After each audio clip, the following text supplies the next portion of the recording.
बिस्मिल्लाहिर्रहमानिर्रहीम। लाखों करोड़ों दुरूदो सलाम मोहम्मद मुस्तफ़ा सल्लल्लाहु अलैहि वसल्लम और आले मोहम्मद पर। मैं हूँ उमर दराज गोंदल। कल जो सूबाई असम्बली का इजलास हुआ था, उस इजलास के बाद आज इजलास कंटिन्यू हुआ और इजलास के एजेंडे के मुताबिक जो खैबर पख्तूनख्वा असम्बली का एजेंडा है उसके मुताबिक सानहा डी चौक के ऊपर आज भी बहस करवाई जानी थी। और अली अमीन गंडापुर जो लीडर ऑफ दी हाउस हैं, आज उन्होंने भी गुफ्तगू की और जो उनकी असेंबली में बाकी वुज़रा हैं उन वुज़रा ने भी आज बात की है। और उनसे पहले पाकिस्तान तहरीक इंसाफ के चेयरमैन बैरिस्टर गौहर जो हैं वो ये कहते हैं कि धरना डी चौक में था या संजानी में था, खान साहब ने क्या फैसला किया था ये हमारा अंदरूनी मामला है, हमारा सवाल ये है कि गोली क्यों चली। ये गंडापुर बैरिस्टर गौहर साहब ने बात की है। लेकिन वजीर आला के जो मुआविन खुसूसी हैं सुहेल आफरीदी, उन्होंने असेंबली फ्लोर पे कहा, जब ये बातें हो रही हैं भागने वाली, तो उन्होंने कहा कि हम गोलियां हमने सीने पर खाई हैं। जो भागता है वो पेट पर गोली खाता है, तो सीने का मतलब ये था कि हम डट के खड़े रहे और हम गोली खाई। इसके बाद सुहेल आफरीदी साहब ने ये कहा कि हम भरपूर एहतजाज करेंगे, हम दोबारा आएंगे।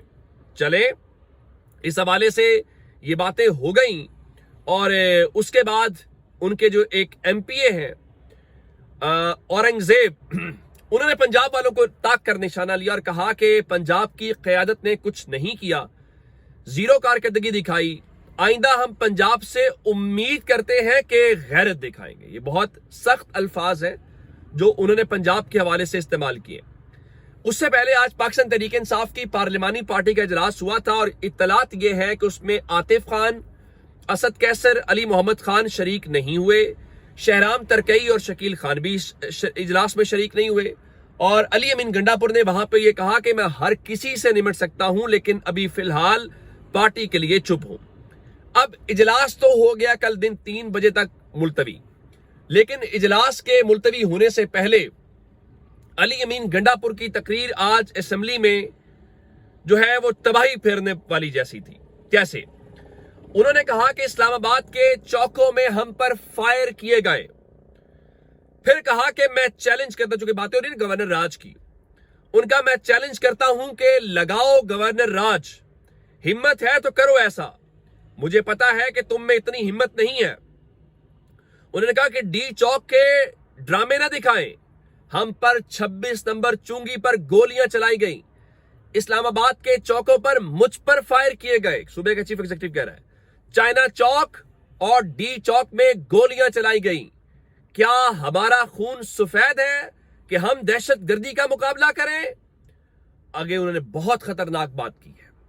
उन्होंने कहा कि हम इमरान खान की रिहाई जल्द से जल्द चाहते हैं, अगर आप यही फस्तायत जारी रखेंगे और हम पर गोलियां चलाएंगे तो जवाब भी गोलियों से मिलेगा।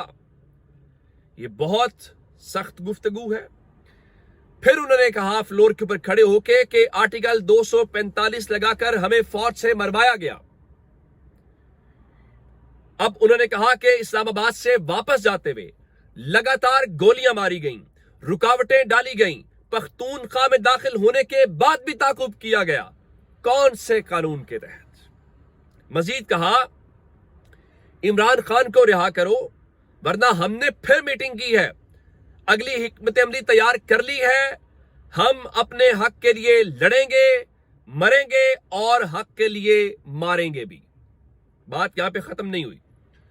उन्होंने मजीद कहा, चूंकि कहा जा रहा है कि अली अमीन गंडापुर शायद पहले चले गए थे, कारकुन बाद में गए, तो उन्होंने कहा जी डी चौक से सबसे आखिर में मैं निकला, इमरान खान ने हुक्म दिया तो वजारत आला क्या असेंबली की रुकनीयत भी छोड़ दूंगा। गंडापुर ने मजीद कहा अफसोस इस बात का है कि इस दफा हमें गोलियां मारी गई हैं जो कि वो पहले भी कर चुके हैं। अब अगली बात उन्होंने की, उनका असलहा, बारूद, पैसा हमारे पास भी है। डरो उस वक्त से जब कहीं गोली का जवाब गोली से आए। और गवर्नर राज वाली बात पर कहा अगर उसके बाद तुम्हें सूबे में रह गए तो फिर उन्होंने पंजाब पुलिस को भी कहा है और उन्होंने कहा है कि पंजाब पुलिस की हमने गैरत जो है वो देखी हुई है اور انہوں نے کہا کہ 100 سے زائد بندے پکڑے تو پہلا نعرہ لگاتے ہو عمران خان زندہ باد. یعنی وہ ان پولیس والوں کو کہہ رہے ہیں کہ جب ہم آپ کو پکڑتے ہیں تو آپ بھی عمران خان زندہ باد کا نعرہ لگاتے ہیں, اور ان کا لخت دی لعنت ہے تم پر. اور اس کے بعد ان کا احتجاج میں اپنے لوگ شامل کیے گئے. ریڈ زون تمہارے باپ کا ہے. مجھ پر اور بشرا بی بی پر قاتلانہ حملے ہوئے, سنائپر بٹھائے ہوئے تھے. پھر انہوں نے ایک اور بات کی جو میرے خیال ہے بہت سارے لوگوں کو برا بھی لگے گا, اور وہ دکھتی ہوئی رگ پہ ہاتھ رکھنے والی بات ہے. چونکہ وہ اس کیفیت سے ان کا اگر اتنے جو برسٹ ہیں وہ کشمیر میں مارے ہوتے تو وہ آزاد ہو گیا ہوتا. اور ان کا بے شرم بے غیرت کہتے ہیں کہ بھاگ گئے, میرے لوگ کیا دہشت گرد ہیں, تم گولیاں مارو اور بیچارے کھڑے رہیں گے. اب جب اسلحہ اٹھا کر آئیں گے تو بتائیں گے بھاگتا کون ہے, تگڑے ہو جانا. اب اس کا مطلب یہ ہوا کہ آنے والے دنوں کے اندر تحریک انصاف ایک اور اشارہ بھی دے رہی ہے احتجاج کا, اور جس قسم کے احتجاج کا وہ اشارہ دے رہے ہیں میرے خیال سے یہ معاملہ اب تھوڑا سا اور حساس ہوتا دکھائی دے رہا ہے. پہلے بھی گزارش کی تھی, اب بھی دستبردستہ گزارش ہے. یہ سب لوگ ہم سب سمیت جن کو اٹھایا جاتا ہے, جن پہ مقدمات بنائے جاتے ہیں, پاکستان زندہ باد کا نعرہ لگاتے ہیں. یہاں کوئی عدم استحکام نہیں چاہتا, کوئی ریاست مخالف نہیں ہے, کوئی ایسی کسی ایکٹیویٹی میں نہیں جو ملک اور آئین کے خلاف ہے. لیکن اپنے لوگوں کو سنو, اپنے لوگوں کو حقوق دو, جذبات سے, اسٹیٹ آف ڈینائل سے اور اپنی انا سے نکلو. اب جو وزیر مملکت ہیں بیرسٹر عقیل, وہ بھی کہتے ہیں جی پی ٹی آئی کی شہادتیں ہوئی ہیں, لیکن کہتے ہیں راستے میں پی ٹی آئی والوں کی شہادتیں ہوئی ہیں. اب جب رانا ثناء اللہ بھی بات کر رہے ہوں اور اس کے بعد جناب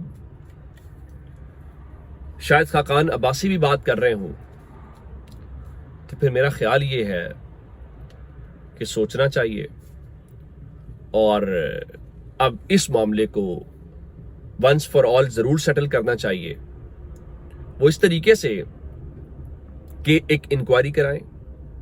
انکوائری کرا کے اگر آپ کہتے ہیں کہ تحریک انصاف جھوٹ بول رہی, چلے ہم ایک لمحے کے لیے سپوز کر لیتے ہیں.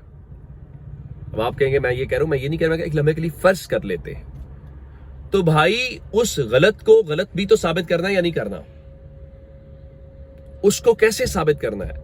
آپ کا نیریٹو کوئی نہیں مان رہا, نہ قوم مان رہی ہے, اور پاکستان کے میڈیا بیچارے نے کیا کرنا ہے, اور نہ ہی انٹرنیشنل میڈیا مان رہا ہے. وہ روز کر رہے ہیں. اب سپریم کورٹ کی خبریں سنیے, ملک میں یہ سب کچھ ہو رہا ہے, اور وہ کیا کر رہے ہیں جی, سپریم کورٹ نے مخصوص نشستوں کے الاٹمنٹ کے طریقہ کار میں تبدیلی پر مشتمل الیکشن ایکٹ میں ترمیم کے خلاف بیرسٹر گوہر کی درخواست 4 دسمبر کو سماعت کے لیے مقرر کر دی ہے.